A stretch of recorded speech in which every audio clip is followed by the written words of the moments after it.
लोग जिस बिल्डिंग में रहते थे ना, वो बिल्डिंग भी बहुत हॉरर बिल्डिंग थी। रात को स्पेशली 3 बजे खुद ही लाइट ना वहाँ पर ऑन ऑफ होने लग जाती थी। रात को ना अजीब अजीब से कौवों की आवाज आती थी, कुत्ते रोते थे। ये लोग ना भूतों का प्रैंक करते थे, भूत बनकर लोगों को डराते थे। हो ना हो ये ना बच्चों को पकड़ने वाले हैं। तुमको भी 6th फ्लोर में जाना है ना, वही का बटन दबाओ के नर्क का दबाओ। ऐसे ट्रांसपेरेंट कपड़े पहने हुए हैं और भूत बनकर मेरे को डरा रही है। वो तो आज ही मेरे सामने ऑस्ट्रेलिया गए हैं। मुझे तो समझ में ही नहीं आ रहा कि ये भूत है कि इंसान है।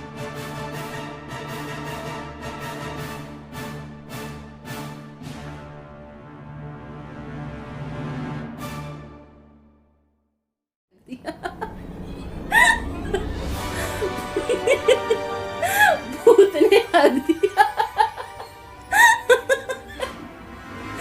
ये कल के वीडियो का टाइटल है, देखना जरूर।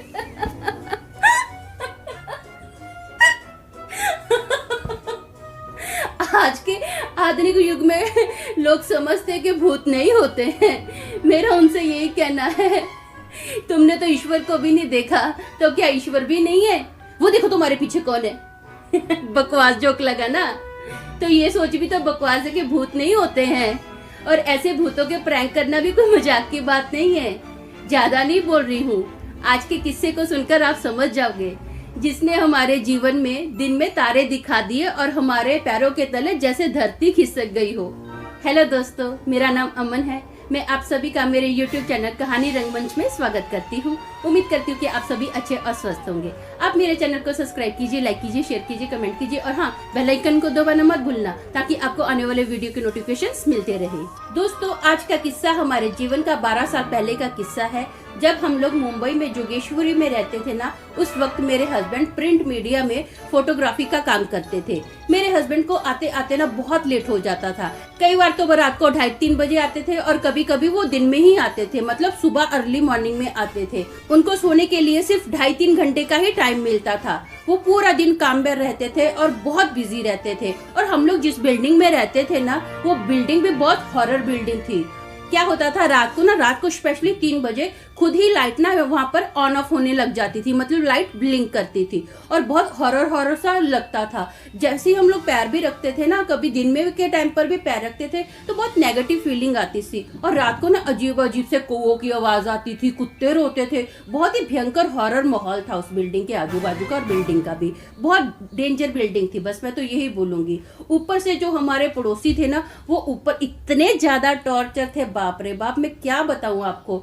उनको ना अपनी होशियारी मारने की बहुत आदत थी। 24 घंटे देखो बस अपनी होशियारी में रहने का, अपनी शोबाजी बताने का, अपनी होशियारी मारने का। 500 रुपए की चीज लेते थे और बोलते थे देखो 5000 की चीज है। वो लोग ना बहुत अमीर थे। इस किस्से में मैं हमारे पड़ोसियों का नाम रखती हूँ, अंजलि और राहुल। अगर उनको अमेरिका जाना रहता था ना काम के चक्कर में, तो बोलते थे 1 महीने पहले ही सबको गाते थे, हम लोग अमेरिका जा रहे हैं, हम लोग अमेरिका जा रहे हैं। तो मुझे ऐसा लगता था कि हाँ, अरे वाह, ये तो पूरे भारत के पहले पर्सन है जो अमेरिका जा रहे हैं। चांद पे जाने वाले भी इतने खुश नहीं होते होंगे जितने ये लोग खुश होते थे कि हम लोग अमेरिका जा रहे हैं। चलो खैर, किसी की खुशी के बारे में क्या बोलना है, लेकिन इतना शोबाजी करनी भी अच्छी बात नहीं होती है। और एक बार पता क्या हुआ, मेरे हस्बैंड सुबह सुबह जा रहे हैं नाश्ता लेने के लिए और राहुल मेरे हस्बैंड के साथ लिफ्ट में गया और मेरे हस्बैंड को बोलता है, अरे भैया आज आप सुबह सुबह? तो मेरे हस्बैंड बोले, हाँ मैं ना मिल्क टोस्ट लेने जा रहा हूँ। तो राहुल बोला, मिल्क टोस्ट? ऐसा कुछ नहीं होता है, मैं 28 देश घूमा हूँ, कभी मिल्क टोस्ट तो मैंने सुना ही नहीं है। तो मेरे हस्बैंड ने बोला, अच्छा चल तेरे को आज दिखाता हूँ, मेरे साथ दुकान में चल। तो मेरे हस्बैंड दुकान में गए राहुल के साथ और मेरे हस्बैंड ने दुकान वाले को बोला, भैया मिल्क टोस्ट देना। तो उसने फट से निकाल कर दे दिया। तो राहुल मिल्क टोस्ट को हाथ में लेकर बोलता, लगता है मार्केट में कोई नया ब्रांड आया है। तो मेरे हस्बैंड ने बोला, सही है। वो दिल में सोच रहे मैं तो बचपन से खा रहा हूँ। मतलब इन लोगों की ऐसी आदत थी कि गटर में भी गिरकर पैर ऊंचा होगा ना तो बोलेंगे नहीं नहीं नहीं, हम लोग तो साफ सुथरे हैं, हम नहीं गिरे हैं। ये लोग ऐसे लोग थे। और राहुल की तो खुद की बेकरी भी थी, उसको ये भी नहीं पता कि मिल्क टोस्ट क्या होता है। और उन लोगों को ना प्रैंक करने की बड़ी आदत थी, बहुत प्रैंक करते थे लोगों को। बस मजा, उनको ना प्रैंक करके लोगों का मजाक उड़ाने में बड़ा मजा आता था। उनकी जिंदगी तो प्रैंक पे ही थी। बहुत बार हम लोगों ने उनको बोला भी था, हम लोगों ने कि हमारे आजू बाजू वालों ने भी बोला था कि तुम लोग जो इतना प्रैंक करते हो, तुम लोग ये वीडियो क्यों नहीं डालते हो सोशल मीडिया पर। तो हंस के बोलते थे, हाँ, हम लोग क्या भिखारी है जो ऐसा करेंगे। अरे भाई अजीब है, ये लोग ना प्रैंक के इतने आदी थी कि भाड़े पर आर्टिस्ट लेकर आते थे, बस प्रैंक करना है। इनको बहुत मजा आता था प्रैंक करने में। ये लोग ना भूतों का प्रैंक करते थे, भूत बनकर लोगों को डराते थे। तो एक बार क्या हुआ, राहुल ने फटे पुराने कपड़े पहने और अपने ना बाल आड़े टेढ़े कर लिए और अजीब सा अपना मेकअप कर लिया और हाथ में पत्थर लिया और किसी आदमी के ना पीछे पागल बनकर घूम रहा है पत्थर लेकर, और जानबूझकर ऐसा थ्रो करने की कोशिश की। तो पीछे से एक बंदा आया और राहुल को थन देने दो दिए कान के नीचे। तो राहुल बोलता, मैं तो प्रैंक कर रहा था, मैं तो प्रैंक कर रहा था। मुझे बड़ा सुनकर मजा आया कि दो नहीं, उसको तो 5-6 और देने चाहिए थे। और एक बार क्या किया, हस्बैंड वाइफ ने अब बड़े बड़े झोले अपने कंधे पे लिए डाले, उसने बड़े बड़े झोले लेकर, जहाँ पर 5-6 साल के बच्चे खेल रहे थे ना शाम के टाइम पर, दोनों हस्बैंड वाइफ ना उन बच्चों के आजू बाजू राउंड लगा रहे हैं।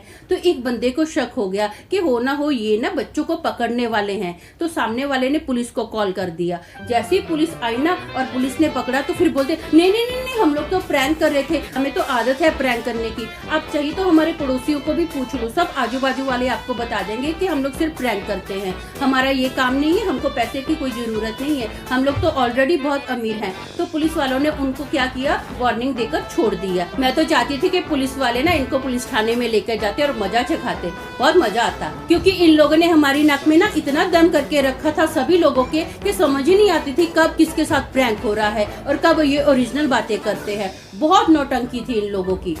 एक बार रात का टाइम था और मेरे हस्बैंड काम से आ रहे थे, कम से कम 3-3:30 बजे का टाइम था। तो मेरे हस्बैंड ने जैसे ही लिफ्ट का दरवाजा खोला ना, तो उन्होंने देखा अंजलि व्हाइट कपड़ों में, उसने अपने पूरे बाल व्हाइट किए हुए हैं और ट्रांसपेरेंट कपड़े पहने हुए हैं, खड़ी है लिफ्ट में ऐसा स्टैचू बनके जैसे कोई भूत होती है। हल्का सा उसने मेकअप किया हुआ था ताकि वो अजीब लगे। तो मेरे हस्बैंड ने 6th फ्लोर का बटन दबाया, क्योंकि हम लोग 6th फ्लोर पर रहते थे, और अंजलि को बोला, तुमको भी 6th फ्लोर में जाना है ना, वही का बटन दबाओ कि नर्क का दबाओ। तो अंजलि ने हल्की सी स्माइल दी, ऐसा करके बस उसने स्माइल दी। तो मेरे हस्बैंड को देखकर ना इतना गुस्सा आ रहा था, इतनी चिढ़ आ रही थी ना। मेरे हस्बैंड सोच रहे थे कि मैं ना इसको 2-3 धक्के दूं, ये क्या बदतमीजी है, रात का टाइम है, इसको यही मजाक सूझता है, मैं पूरे दिन से काम से थक कर आया हूँ, मुझे सोना है, और ये लोग जानबूझकर इस टाइम पर मुझे टॉर्चर कर रहे हैं, डरा रहे हैं। तो ऐसे ही सोचते सोचते 6th फ्लोर आ गया और मेरे हस्बैंड ने बेल बजाई।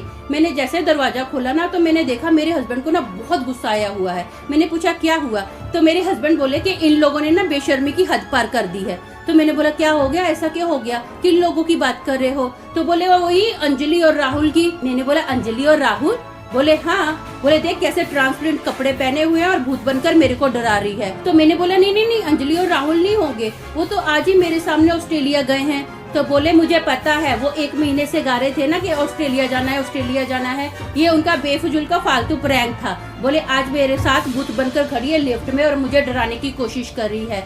तो मैंने बोला नहीं बाबा, मैंने अपनी आंखों से देखा है, वो लोग शाम को गए हैं, पूरा बैग वगैरह टैक्सी उन्होंने हायर की है, टैक्सी में डाले हैं और मेरे आंखों के सामने वो लोग गए हैं। तो मेरे हस्बैंड बोले नहीं नहीं नहीं, ये लोग ना प्रैंक ही कर रहे होंगे, इन लोगों की आदत तो तुझे पता है। इतने में क्या हुआ, धाड़ देने लिफ्ट की आवाज आई और लिफ्ट का दरवाजा खुला। और मेरे हस्बैंड ने क्या किया, हम लोग दरवाजे के पास ही ये सब बातें कर रहे थे, एक ही डोर लगी हुई थी, वो भी जाली वाली डोर थी। तो मेरे हस्बैंड ने जाली से देखा, तो देखा अंजलि और राहुल दोनों बड़े बड़े बैग लेकर घर के अंदर जा रहे हैं। तो मेरे हस्बैंड ने देखा अंजलि और राहुल बड़े बड़े बैग लेकर ना घर के अंदर जा रहे हैं और एक दूसरे से बात कर रहे हैं। अरे यार बहुत मूड ऑफ हो गया है, फ्लाइट कैंसिल होगी ना, मेरा तो पूरा दिमाग खराब हो गया है, दिमाग की माँ की आंख हो गई है।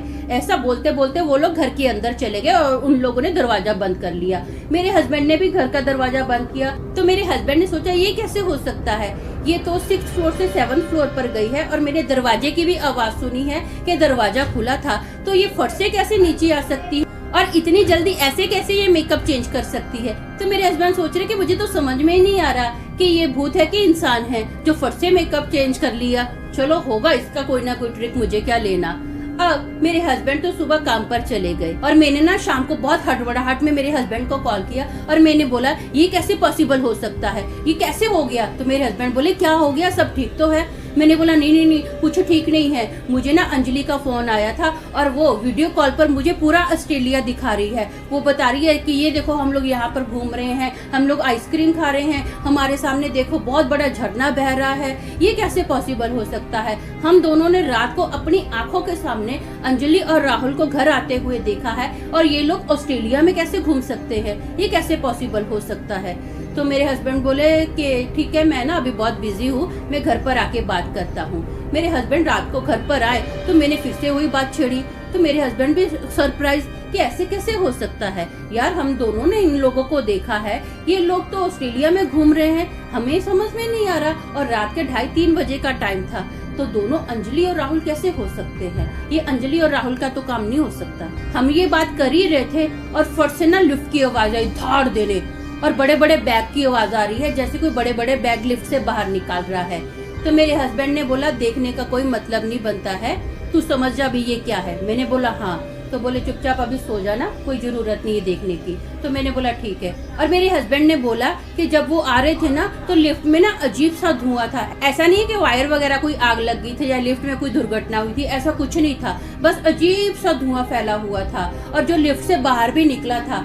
आज भी सेम वही किस्सा हुआ, जब वो 3 बजे घर पर आए ना तो वैसे ही लिफ्ट में धुआं था। अभी हम लोग ना ये सारी बातें कर ही रहे हैं तो बाहर से आवाज आ रही है कि हम लोग आ गए हैं। तो मैं बड़ी शॉक गई। मैंने मेरे हस्बैंड को बोला हम लोग उनको कॉल लगाए, अंजलि और राहुल को। तो मेरे हस्बैंड बोले ठीक है। हमने उनको कॉल लगाया, तो हमने जैसे कॉल लगाया ना तो वो लोग वीडियो कॉल पर हमसे बात कर रहे हैं और सब बहुत खुश है, चीजें बता रहे हैं कि आज हमने ये खाया, हमारा ये देखो। जिस होटल में वो लोग रुके थे ना उस होटल का वो मुझे कमरा दिखा रही है कि देखो हम लोग यहाँ पर रुके हुए हैं, बहुत अच्छा कमरा है। वही अपनी होशियारियां बता रही थी। खैर जो भी था, मैं तो देखकर डर गई कि ये क्या है। जैसे ही मेरी उनसे बात हुई ना और मैंने फोन रखा और मैंने देखा कि मेरे हस्बैंड ना मेन डोर पर खड़े हैं, जाली में से देख रहे हैं। तो मैंने उनको बोला क्या देखा? बोले वही लोग हैं, वैसा ही धुआं है और दोनों वही देख रहे हैं। तो मैंने बोला अरे बाप रे। अभी बोले कुछ नहीं, चुपचाप अंदर चल और सो जा। तो उन्होंने बोला 4 दिन के बाद तो हमको घर छोड़ना ही है, लेकिन ये बड़ा अजीब हुआ था जो भी हमारे साथ किस्सा हुआ था। ऐसा किस्सा कभी हमारे साथ नहीं हुआ था, जिसको देखकर ये किस्सा हमारे दोनों के दिल दिमाग पर छा गया था, जिसको हम कभी नहीं भूल पाए हैं। तो आपने मेरी जिंदगी के बारे में तो थोड़ा जान ही लिया है, अब उसी टॉपिक पर थोड़ी कविता भी सुनिए। ये कहानी रंगमंच का स्टाइल है, थोड़ी जिंदगी थोड़ी कविता। कर्तव्य क्या है? चरित्र का प्रतिबिंब, आशा जिसमें ना हो वो तथ्य है जीवन बिन।